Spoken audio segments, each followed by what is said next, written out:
Fundamental rights. The rights which are enshrined in the Constitution are called fundamental rights.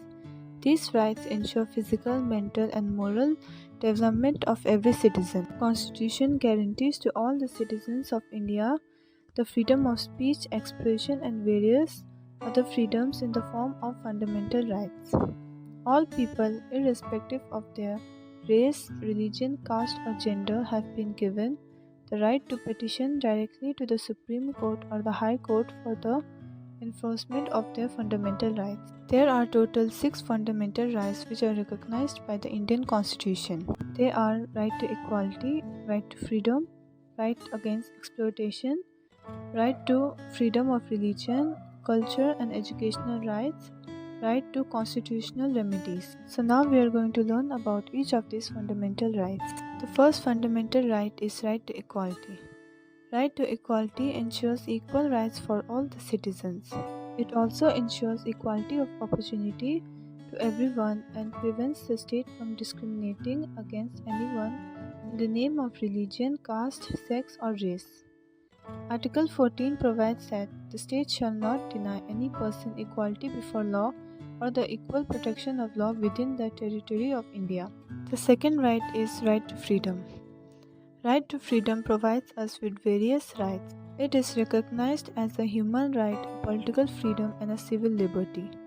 However, these rights have their own restrictions and can be limited by laws that protect public safety. The third right is right against exploitation. The right against exploitation prohibits all types of forced labor, child labor, and trafficking of people, making it an offense punishable by law. It also prohibits any act of compelling a person to work without wages. Prohibition of compulsory services, Article 23. Under this article, the state cannot force people to do compulsory service for public purposes. This means that the state is obliged to protect its citizens from these acts by taking action against the people who are part of these acts and also by taking necessary actions to abolish these acts from the society. The laws passed by the Parliament in pursuance of Article 23A, Suppression of Immoral Traffic in Women and Girls Act 1956, Bonded Labor System Abolition Act 1976, Prohibition of Child Labor Act Article 24. Children below the age of 14 years will not be allowed to work in factories, mines, or any other dangerous places so that their health is not affected. This article forbids the employment of children below the age of 14 in any hazardous industry or factories or mines without exception. No child below the age of 14 years will be allowed to work in any factory or any other harmful environment. Some laws that were passed in pursuance of Article 24 in India are the Factories Act 1948. This act was passed right after the Indian independence. It was the first act which was passed after the independence. The Mines Act of 1952. This act prohibits the employment of people under the age of 18 years in mines. The Child Labor Act 1986. Moving on, the third right is the right to freedom of religion. Religious freedom prevents the cultural majority from using the power of the state to impose their beliefs on others. The Constitution of India says that the state should treat all religions equally and impartially, and that no state has an official religion. No state can have its own official religion. Cultural and educational rights. Cultural and educational rights protects the right of the cultural religions and linguistic minorities by enabling them to conserve their heritage and protecting them against discrimination. Last but not the least, the right to constitutional remedies.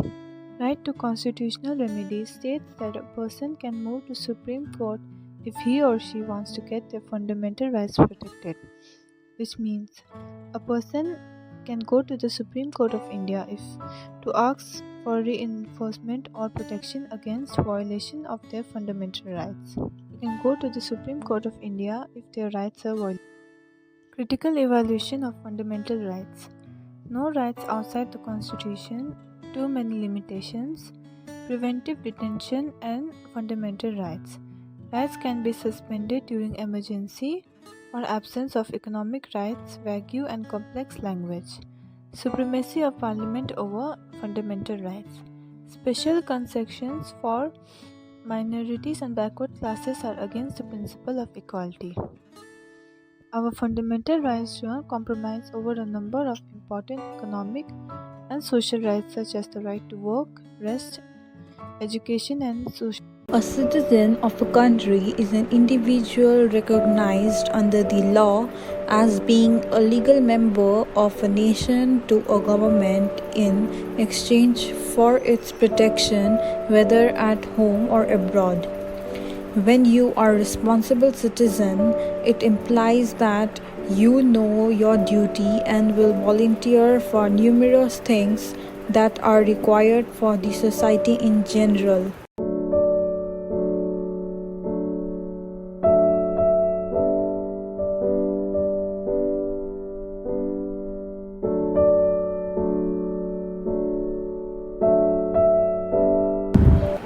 The Constitution book delineates every responsibility and duty that an Indian citizen is expected to abide by.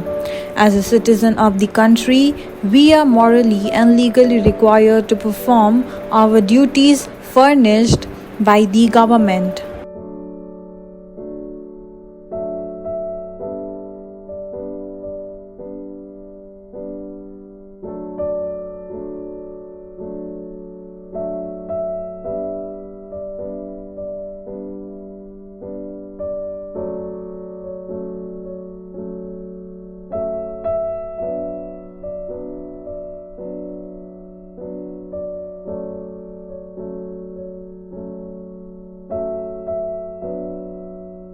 This is Shimiz. I'm interviewing Mrigesh Agarwal on the topic cleanliness. As cleanliness has become the key for leading a healthy life and taking in consideration the situation right now, staying clean and keeping the environment clean has become a utmost priority of us. So I would like to ask some questions based on that. So after cleaning the house, what will you do to the waste material? The options are throw it on the street, throw it outside the house, keep it in the dustbin, and keep it in the garden. Which option would you like? You can go for the C. C, option C. So it's like keep it in the dustbin. That's better for that. Okay. So the next question is, why should we keep our environment clean? And can you like mention some preventive measures on how to keep the environment clean? See, it's like if you keep the environment clean, it will be healthy for the you as well as with the society also. Okay. And while seeing the COVID situation, it's very necessary to keep the environment clean. And apart from throwing garbage in the streets and all, you can just, keep a dustbin or else anything, or you can recycle the Yeah. whatever the, like materials you are throwing. Yeah. That's it. Thank you so much. Thank you for your time. Cleanliness. As soon as we come to the topic cleanliness, which is a very simple term, but this simple term has a broader concept, and we all need to be very aware of that. This presentation will basically deal with the concept of cleanliness, importance of cleanliness, and the stuff which we need to do and not to do. Moving over to the second slide that deals with the concept of cleanliness. Cleanliness refers to the state of being clean. It is something which must not be forced but encouraged. Cleanliness is a good habit which can enhance the quality of one's life. Cleanliness of all kinds carries equal weight. One should never make the mistake of compromising with cleanliness. It is essential for the health and well-being of humans and animals. Cleanliness in simple words mean the quality, state or habit of being cleanly or keeping oneself clean and neat. We as a human beings need to understand the necessity of cleanliness.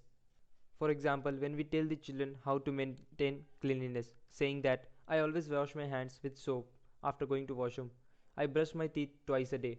So, such habits are examples of maintaining cleanliness. Coming over to the third slide that deals with the importance of cleanliness. Similar to the basic essentials of life like food, water, shelter, cleanliness also holds greater significance in life. It is, in fact, one of the important things for healthy living. The first and foremost importance of cleanliness is that it means the absence of disease. In normal sayings, of course, the importance of cleanliness in our lives cannot be denied. So a question arises, What will be the outcome of maintaining cleanliness? The answer is maintaining cleanliness is maintaining clean environment, and maintaining a clean environment is for the health of all humans, as their health completely depends on the atmosphere. We must maintain the cleanliness of our bodies, homes, buildings, surroundings and environment to have a good health. The fourth slide says all about the positive outcomes when we maintain cleanliness. The left side picture with the greenery environment refers to the importance of cleanliness and how to maintain it, and so it is looking beautiful. But talking about the right side picture, the waste materials lying there makes it unattractive. Cleanliness in our surroundings will enhance the beauty and healthiness. It will not only beautify the area but also it makes more attractive. From the fifth slide, we come to know that what we need to do and not to do to maintain cleanliness. The very first is the using of plastic bags. We must say no to the use of plastic bags as it is very harmful for our environment. We must use bags which are biodegradable. One of the best ways to maintain cleanliness is that we must throw the waste materials into the dustbin and not in any specific open area. Throwing the waste materials here and there harms our environment and surroundings. First of all, smoking is very injurious to health, but if one smokes, he or she needs to understand that they must not throw the smoked cigarette here and there, and they must throw the smoked cigarette in a specific bin. We must also understand that we must not throw the waste materials into the water bodies. Throwing waste materials into the water bodies can cause harm, especially to the aquatic animals. We as a society need to clean them and purify them. Also, we should not spit here and there in order to maintain the decorum of the society and our environment. One of the best ways to maintain hygiene of oneself is to do tasks at proper time. One should not procrastinate to do things which helps to maintain cleanliness in oneself. This is Chimi Zamur again interviewing Sir Sushil Agrawal. As I interviewed Niglesh Agrawal last time on the topic cleanliness, again I'm going to interview you on the same topic. So the first question goes like, what is the reason for drying your hands after washing them? First option, so that you don't drip water everywhere. Second option is because germs and bacteria are more easily spread with wet hands. And the third option is that your hands are slippery when wet and you will not be able to hold the kitchen utensils properly. So what option would you like to go with? I will choose the second option. Okay, second option is that because germs and bacteria are more easily spread with wet hands, so sir would like to go with that option. And lastly, I would like to ask you one more question, that is, how can we turn the concept of cleanliness outward to help improve the community? That's very simple. Just by staying in discipline, Okay. we can success this kind of problems. Okay, so you mean that we can follow, we can save our environment by following Yeah, some we can just certain follow discipline. the proper measurements Okay. that government has taken and society has taken. Thank you so much. Thank you for your time. So, I'm interviewing Miss Rashika Agrawal on safety, and basic aim of safety measure is to prevent the occurrence of hazard that sometimes cause heavy loss of life and property. So I would like to ask you some question based on that. So first of all, is that what safety measure should you take in order to prevent a short circuit from happening? And in case of a short circuit, what would you do so? So I think as a prevention, it is very important that we remove the plugs of the electronic equipments when they are not in use. Okay. So that is one of the major things we can do to prevent a short circuit. And along with it, I think it's very important to install fuses because it interrupts the flow of electricity. So I think these are certain measures which can be taken to prevent short circuit. Okay. However, in case it does happen, I believe one of the most important things would be to immediately switch off the flow of electricity. Okay. In that case. Okay, that's it. So the second question I would like to ask is that, this is the most common happening. What would you do if you or someone else have a heart attack? All right. So I think the most important and the most basic thing which we should do is we should try to calm the person down. Okay. So we can make the person sit, relax, like in a very relaxed position, and remove any tight clothing which they are wearing at that moment, so that their body can physically as well as mentally relax. And after that, I think we can ask if they do have any medicine for chest pain as such. Okay. So that can be given to them, as a measure. I think that is the first aid which I would give to the person. Okay, that's great. And lastly, I would like to ask, like, if you would like to mention any one safety rule, if you know. I think one of the most basic safety rule is we should not take fire or sharp objects lightly. So it's Okay. better to stay away from them and not play with them until and unless we actually need to use it for some Thank you purpose. so much. Okay, thank you for your time. Most welcome. Safety, an essential resource for everyday life, needed by individuals and communities to realize their aspirations. Coming over to the concept of safety. Safety means protecting ourselves from any danger that may hurt us or endanger to our lives. Safety is an important part of life that people sometimes overlooked until it cost them money or personal discomfort. We must be aware of the full form of safety, that is, stay alert for every task you do. Safety is very important considerations in any organization. Safety can be of various types. We come across different safety protocols in our day-to-day life. One of the most important safety protocols is the road safety. The pictures in the third slide basically deals with the measures we need to take to maintain the road safety. Like we can see that every picture denotes some specific commands. We must be aware of these commands while walking on road. Various kinds of safety also comprises of safety from various diseases. Also, safety against COVID-19 is also one of the best examples of safety. Coming over to the safety against COVID-19 transmission and protective measures, as we all know that we have faced COVID-19 pandemic and still we are facing it, and maintaining safety in ongoing pandemic is must. But people are becoming irresponsible. They don't wear their masks and even not maintain social distancing. COVID-19 spreads primarily from person to person. Fighting this disease is our joint responsibility. So let's see the protective measures that we must adopt to avoid the transmission of COVID-19. The left side picture of the fifth slide says that we must clean our hands often. The right side picture of the fifth slide says that we must cuff on our bent elbow and not on our hands. Also, we must avoid touching our eyes, mouth and nose, because the more we touch them, the chance of getting infected increases. We must avoid ourselves to go into crowded places. We must avoid contact with someone who is sick in order to not get infected from them. The most important, we must wear masks whenever we are out from our house. We must avoid touching the objects, especially those objects which are unidentified. We must sanitize our hands in case water is not available.